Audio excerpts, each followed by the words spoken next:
Compatriotes, compatriotes, compatriotards. Aujourd'hui, je prends la parole non pas comme enseignant gabonais, mais comme enseignant au Canada. Je ne vis pas les mêmes réalités administratives du Gabon. Je ne subis pas les retards de solde ni les conditions difficiles décrites par mes collègues. Mais je suis enseignant. Et à ce titre, je comprends ce que représente ce métier, ce qu'il exige et ce qu'il mérite. C'est pour ça que je soutiens pleinement les enseignants gabonais dans leur combat. Vous savez, être enseignant, peu importe le pays, c'est porter une responsabilité immense. C'est former des citoyens, transmettre des valeurs, construire l'avenir.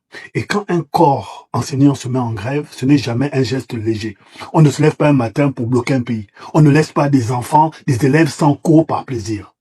Une grève d'enseignants, ce n'est jamais un choix de confort. C'est un dernier recours. Ce qui arrive quand le dialogue est épuisé, quand les promesses ne sont plus tenues, quand la dignité professionnelle est piétinée, écrasée. Moi, je suis enseignant au Canada. Je ne vis pas les intégrations qui traînent depuis 10 ans. Je ne vis pas les présalaires. Je n'enseigne pas dans des salles sans matériel. Mais je comprends ce que représente ce métier.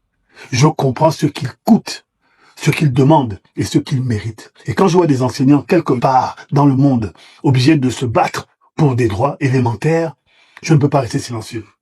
Parce que leur combat dépasse leurs frontières. Il touche à la valeur même de notre profession. Et quand cette valeur est attaquée quelque part, c'est toute la profession qui est concernée. Vous savez, depuis décembre 2025, les enseignants gabonais sont en grève. En janvier 2026, ils ont reconduit le mouvement pour une durée indéterminée et illimitée. Pourquoi? Parce qu'ils réclament des droits élémentaires. Être régularisé administrativement, être payé correctement, recevoir les primes prévues par les textes, travailler dans des conditions dignes. Le gouvernement a annoncé des mesures. 3000 mises en solde, 4000 régularisations, une commission tripartite. Mais ce sont des annonces sans garantie, sans calendrier, sans transparence. Et pendant qu'on parle de dialogue, on envoie des inspecteurs pour contrôler les absences. Enfin, soyons sérieux, ce n'est pas comme ça qu'on règle une crise éducative. On règle une crise éducative en respectant les enseignants, pas en les surveillant. Les enseignants gabonais ont la légitimité morale, ils ont la cohésion, ils ont la base, ils ont le terrain. Le gouvernement, lui, semblerait jouer la montre, la communication, la pression administrative. Mais ce que je vois en tant qu'enseignant, c'est un corps professionnel qui refuse de se laisser écraser. Et ça, c'est admirable parce que un enseignant qui se bat pour sa dignité se bat aussi pour la qualité de l'éducation de son pays. Cette crise dépasse des enseignants. Elle touche les élèves, les familles et l'avenir du pays. Un pays qui néglige ses enseignants se condamne lui-même. On ne peut pas parler de développement, d'avenir, de transformation, si ceux qui forment les générations futures vivent dans la précarité. C'est un non-sens. Il y a plusieurs scénarios possibles. Le premier, l'accord structuré et crédible. Engagement écrit, calendrier précis, commission de suivi. Le deuxième scénario, le bras de fer. Si l'État continue avec les demi-mesures, le mouvement va se durcir. Et le troisième scénario, l'accord minimal et instable. Quelques concessions, beaucoup de flou. Le quatrième scénario, le passage en force.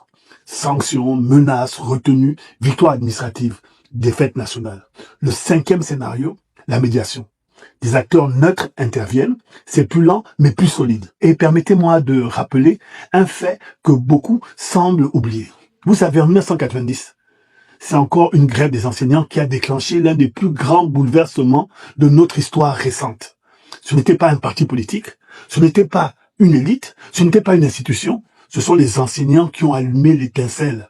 Leur mouvement a embrasé le pays. Les étudiants ont suivi, puis les parents, puis tout le Gabon s'est levé. D'un seul bloc, le pays était paralysé pendant près de 6 mois. Et les conséquences de ce séisme résonnent encore aujourd'hui. Cette mémoire n'est pas un détail, c'est un avertissement. Ne recommençons pas les mêmes erreurs. Quand on méprise les enseignants, on ouvre la porte aux crises les plus profondes. Quand on les écoute, on ouvre la porte à la stabilité, à la paix et à l'avenir.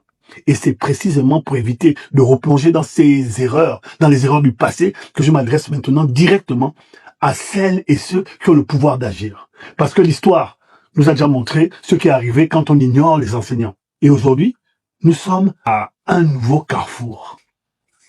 Madame la ministre de l'Éducation nationale, je vous interpelle aujourd'hui en tant qu'enseignant gabonais au Canada. témoin de ce que peut être un système éducatif stable, respectueux et cohérent. Ce qui se passe au Gabon dépasse les frontières.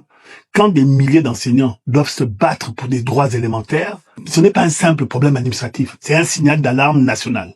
On ne se lève pas un matin pour bloquer un pays. On ne laisse pas des élèves sans cours par plaisir. Une grève d'enseignants est toujours un dernier recours. Les enseignants demandent des choses simples: le respect des textes, la régularisation des situations, la transparence, la dignité. Vous avez aujourd'hui la possibilité d'apaiser la situation, de restaurer la confiance, de montrer que l'État écoute et respecte ceux qui portent l'avenir du pays sur leurs épaules.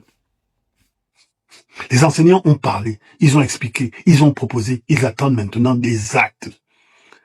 La crise des enseignants gabonais n'est pas un caprice, c'est un combat pour la justice, pour la dignité, pour l'avenir du pays. La balle est dans le camp du gouvernement, parce que l'avenir du Gabon se joue dans les salles de classe. Et cet avenir mérite mieux que des promesses, car notre essor vers la félicité passe par une étape cruciale: la revalorisation d'un métier, pilier de la construction de notre nation. Une nation ne se lève que lorsque ceux qui enseignent sont honorés. Si le Gabon veut se tenir debout, il doit d'abord relever ses enseignants. Car là où on respecte le maître, l'avenir trouve enfin sa lumière. Compatriotes, compatriotes, compatriotards, c'est une situation grave, d'où un message profond. Partagez cette vidéo si vous pensez qu'elle est utile pour faire parler de ce combat qui me touche sincèrement. Partagez cette vidéo si vous pensez qu'il est nécessaire de parler d'un problème à portée nationale. Partagez cette vidéo, la situation est tendue et grave. Il s'agit de notre avenir, il s'agit de notre futur, il s'agit de nos enfants, il s'agit de nos enseignants, il s'agit de notre dignité, il s'agit de notre essor vers la félicité. On est ensemble.